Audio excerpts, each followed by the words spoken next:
Hello, everyone, or should I say, good evening. I have Lucky with me, obviously, because I'm inside and he's got to be on here with me all the time. He loves the camera. And I've got my stuffed dragon. This is Davy Jones. He's one of my favorite stuffies. He's so cute. Lucky knocked over my candle. I even lit a candle in here because it is, nighttime. Lit a candle. Oh, there it goes. Lucky has to knock everything over. But I thought it would be fun to tell you a bedtime story. I have always loved bedtime stories. That's why I'm on my bed in my pajamas, so I can tell you a bedtime story properly. Now, the first story I want to tell you, because I will tell you two of them. The first one is one that my grandpa used to tell me when I was a little kid. My grandfather, his name was Raffaele, which, of course, when he came to America, they shortened it to Ralph, because they do weird things like that. His mother, my great-grandmother, her name, now get this, it is so beautiful. Her name was Reparata. Isn't that beautiful? When they came over here, they changed her name to Libby. Yeah. Crazy things that happen. But I can't remember the exact year that they came here. They came here from Benevento, Italy. And this was a story that he used to tell us at night when we would be begging for a bedtime story. One more story, one more story. And this was what he would tell us. There once was a little boy, and he had a calf. That's half. He tied him to the wall. That's all. Yeah, I get my humor from my grandpa. My aunt calls me Mini Ralph or Ralph Jr., and that's really one of the best compliments that anyone can give me because I adore my grandfather. He passed in 2008, which was very sad. I love him so much and I miss him all the time. So that story and some of his jokes are what keep me going sometimes. And Lucky is just all in the way. As usual, what do we expect from the Lucky? Yes, we love the Lucky. Love on the Lucky.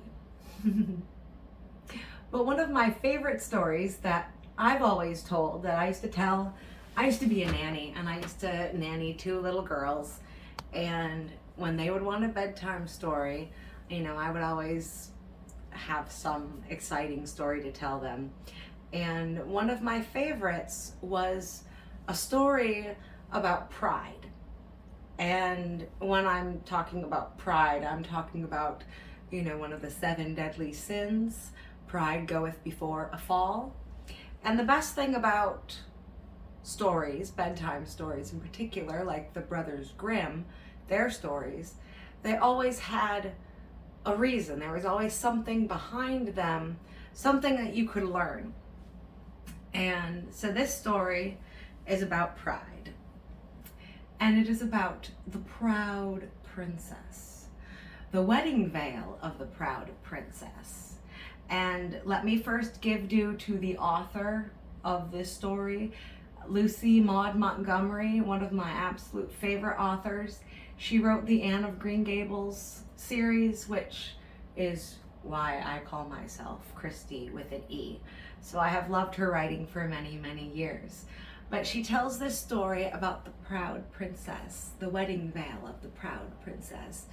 And when you see those lacy clouds in the sky that are thin and just go trailing across the whole sky, that always reminds me of the wedding veil of the proud princess. Now, the proud princess, she was the most beautiful princess in the world, or that was her idea anyways. And she wanted to marry the king of all kings, the king who conquered every other king. That was her dream, to be the queen of the king who conquered all, so that she could be the queen of the world. And no woman could hold herself up like she could. And so many men came to woo her, and there was great bloodshed as all these kings killed each other to prove that they were the king of all kings. And the people got to hate the princess, all except for the men who were trying to wed her, of course. They were still, for some reason, completely in love with her. But she and her maidens would laugh, and well, she would laugh as she and her maidens worked on this wedding veil they were making out of lace. And the maidens said that a man had died and a woman's heart had been broken for every stitch in that veil. And one day, up to the king's castle, rode a man dressed completely in armor with his visor down, and the horn blew as he entered through the gate. And he said that he was there to marry the princess. And everyone laughed at him, for he had no entourage.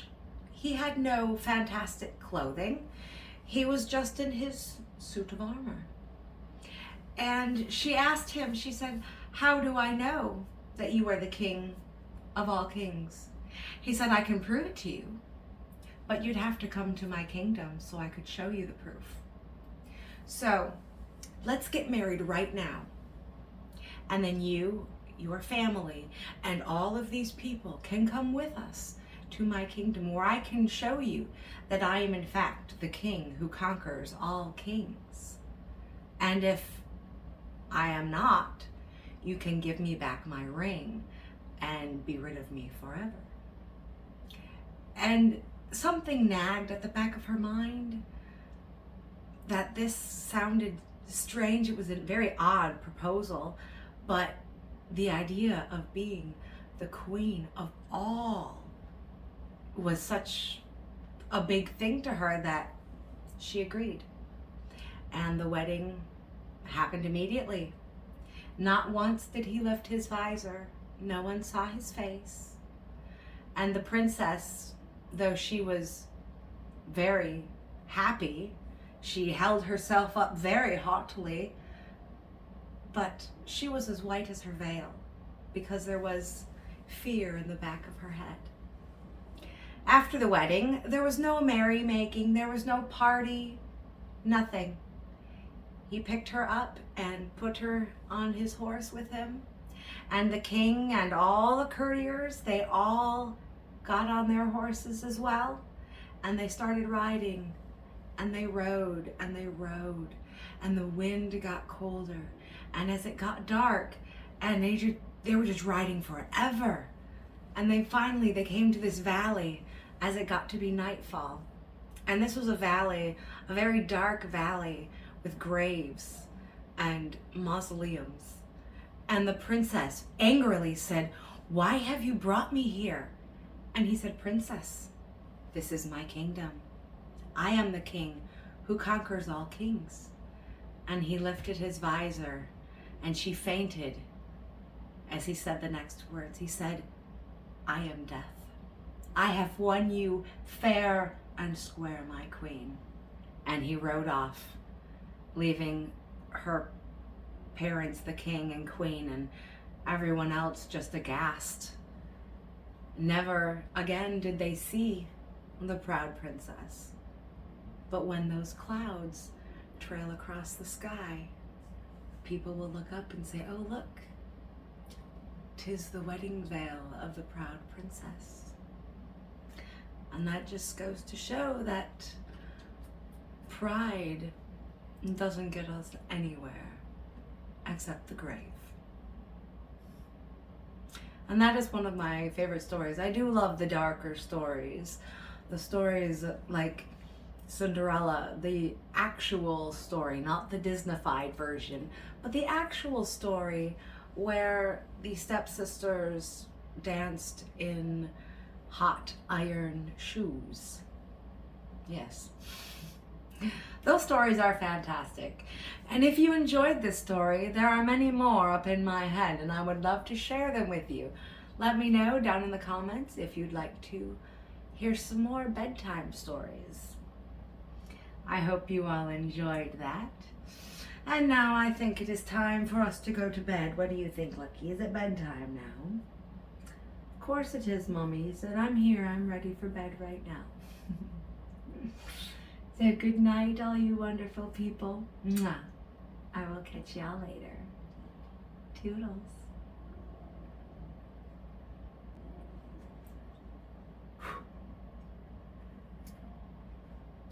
There we go. Try that again. Now it's not wanting to work.